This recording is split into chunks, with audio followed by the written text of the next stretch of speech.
Selamat pagi anak-anak, apa kabar? Miss berharap anak-anak dalam keadaan sehat dan pastinya anak-anak tetap semangat untuk belajar ya. Nah anak-anak, hari ini kita akan belajar dari tema 3, subtema 2 dan 3. Nah anak-anak, pada pertemuan sebelumnya kita telah belajar tentang interaksi sosial. Nah pada pertemuan ini kita akan belajar tentang pembangunan sosial.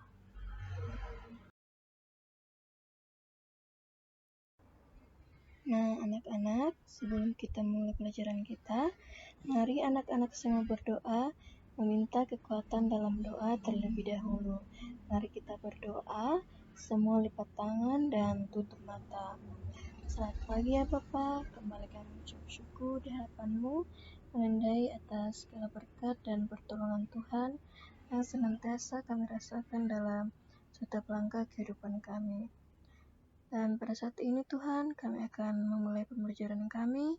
Kiranya Tuhan melindungi kami dari awal, pertengahan, hingga berakhirnya pembelajaran kami pada saat ini. Nah Tuhan, inilah menjadi doa kami dalam nama Tuhan Yesus. Amin.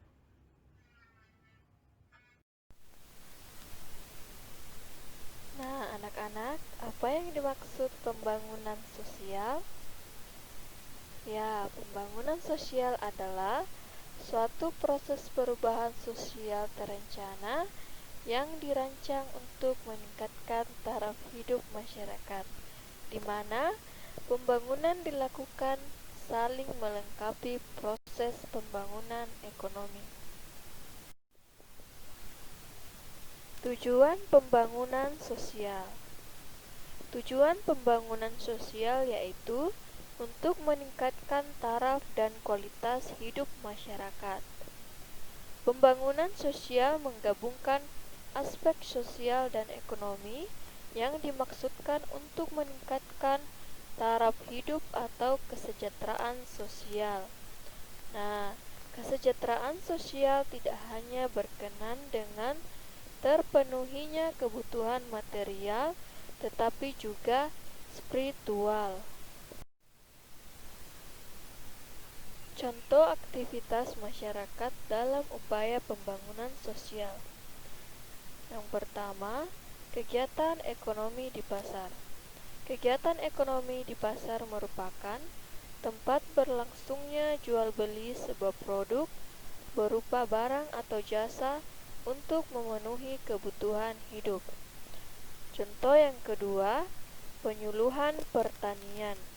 Kegiatan ini dilakukan sebagai upaya meningkatkan pengetahuan cara meningkatkan hasil pertanian kepada para petani.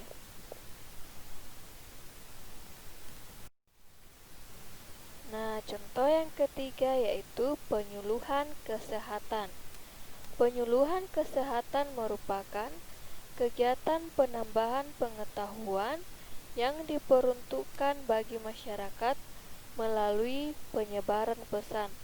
Tujuan kegiatan penyuluhan kesehatan yaitu untuk mencapai tujuan hidup sehat dengan cara mempengaruhi perilaku masyarakat, baik itu secara individu ataupun kelompok, dengan menyampaikan pesan. Contoh yang keempat yaitu kegiatan koperasi. Kegiatan untuk menyejahterakan anggota pada khususnya dan masyarakat pada umumnya, serta ikut membangun tatanan perekonomian nasional dalam rangka mewujudkan masyarakat yang maju, adil, dan makmur.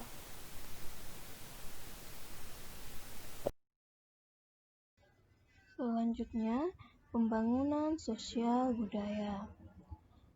Pembangunan sosial budaya merupakan suatu perubahan dalam sosial budaya yang diwujudkan dalam bentuk usaha atau kegiatan dengan menjadikan keadaan sosial budaya semakin baik lagi. Bidang sosial budaya cakupannya cukup luas, di antaranya meliputi pendidikan, kebudayaan, kesejahteraan sosial, dan lain sebagainya. Nah, tujuan pembangunan sosial budaya yaitu untuk mewujudkan suatu kesejahteraan masyarakat di mana ditandai dengan adanya peningkatan kualitas hidup yang layak dan bermartabat dengan perhatian utama yakni kebutuhan dasar yang tercukupi. Pembangunan sosial budaya antara lain yang pertama dalam bidang pendidikan. Contohnya, sosialisasi penggunaan bahasa Indonesia sebagai bentuk pelestarian agar bahasa Indonesia terus berkembang dan tidak terkikis zaman. Nah, contoh yang kedua, kesempatan bagi perempuan untuk bersekolah dan juga menuntut ilmu semakin terbuka. Perempuan dan laki-laki memiliki kesempatan yang sama untuk menuntut ilmu. Selanjutnya dalam bidang budaya. Contohnya, sanggar tari dan sanggar teater. Sanggar tari dan sanggar teater merupakan sebuah wadah untuk melestarikan budaya dan juga wujud interaksi antar anggotanya yang berasal dari beragam suku ataupun daerah. Nah, dalam bidang kesehatan, adanya jaminan kesehatan bagi warga kurang mampu. Kesehatan merupakan hal yang sangat penting. Dengan adanya jaminan kesehatan, maka warga kurang mampu akan menjadi lebih baik lagi. Selanjutnya, dalam bidang pertanian, adanya organisasi pemberdayaan petani pemakai air atau P3A. Organisasi ini tumbuh dan juga berkembang bersama masyarakat dan terdapat gagasan yang merupakan warisan generasi sebelumnya. Tujuan organisasi P3A adalah untuk meningkatkan taraf kehidupan bagi masyarakat. Aktivitas yang dapat dilakukan warga masyarakat dalam upaya pembangunan sosial budaya. Yang pertama, mencintai bahasa persatuan bangsa yaitu bahasa Indonesia.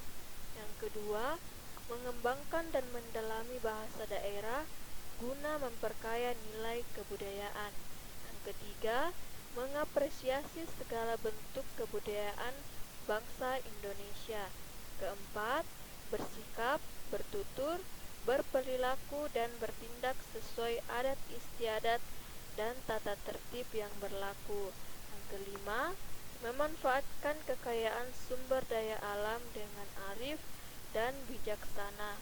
Yang keenam, membiasakan diri untuk bersikap peduli terhadap alam, salah satunya yaitu dengan tidak membuang sampah sembarangan.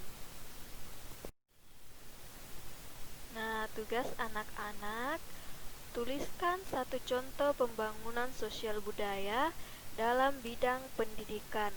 Nah, tugasnya ditulis di buku tugas ya. Nah, anak-anak, sampai di sini pembelajaran kita. Silakan anak-anak belajar dari tema 3, karena minggu depan kita akan mengadakan review. Nah, anak-anak tetap semangat untuk belajar ya. Selalu menjaga kesehatan. Tuhan Yesus memberkati.